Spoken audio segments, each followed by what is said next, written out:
રાજકોટના જેતપુર માર્કેટિંગ યાર્ડમાં બબાલ થવાની ઘટના બની છે કે જ્યાં માર્કેટિંગ યાર્ડમાં વેપારીઓ પર જે બુલડોઝર ચડાવવાનો પ્રયત્ન કરવામાં આવ્યો છે। યાર્ડમાં જણસી નાખવા આવેલા બોલેરો ચાલકે વેપારી પર હુમલો કર્યો છે। વેપારી ઉપર બોલેરો ચડાવવાનો પ્રયત્ન કર્યો, જ્યાં બોલેરો ચાલકે 3 જેટલા વેપારીને માર માર્યો છે। ટોળા ઉપર બોલેરો ચડાવવાની ઘટના સીસીટીવીમાં કેદ થઈ છે। માર્કેટિંગ યાર્ડમાં વેપારીઓ દ્વારા હરાજી બંધ કરવામાં આવી છે। ઇજાગ્રસ્ત 3 વેપારીઓને સરકારી હોસ્પિટલમાં ખસેડવામાં આવ્યા છે।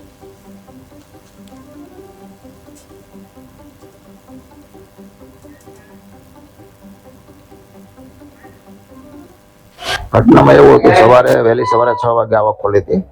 એટલે એ ભાઈની ગાડી ઉતરી ગઈ હતી। એટલે અમે એમ કીધું બહાર લઈ લ્યો, એટલે બીજી ગાડી લગાડી। એટલે બીજી ગાડી લગાડીને એટલે એ ભાઈ આવી ખોટા એમ કહેતા દલાલોને ગાળો દેતા હતા। એટલે અમારા કાકા ત્યાં આવી કે દલાલોને ગાળો દેવામાં આવી કે ત્યાં વધારે મીંડા ગાળો દેવા। પછી કલાક 2 કલાક પછી 4 જણા અમારી દુકાને આવ્યા અને અમારી ઉપર એને મીંડા મારકૂટ કરવા। સવારે મરચા બાબતની ઘટના હતી। અમારો ભાઈ સવારમાં ઉતારતો હતો ત્યારે એ ભાઈની ગાડી ખાલી થઈ ગઈ। ત્યારે ભાઈ મારા બાપુજીનો છોકરો એટલે મારો ભાઈ એને કીધું કે ભાઈ તું ગાડી લઈ લે એટલે મારા મરચા ઉતારવા। તો થોડીક વાર ભાઈ બોલાય છે કે લઈ આવતો રહ્યો અને જવાનું નતું ઘરે, એટલે મારા પપ્પાને મોકલ્યા।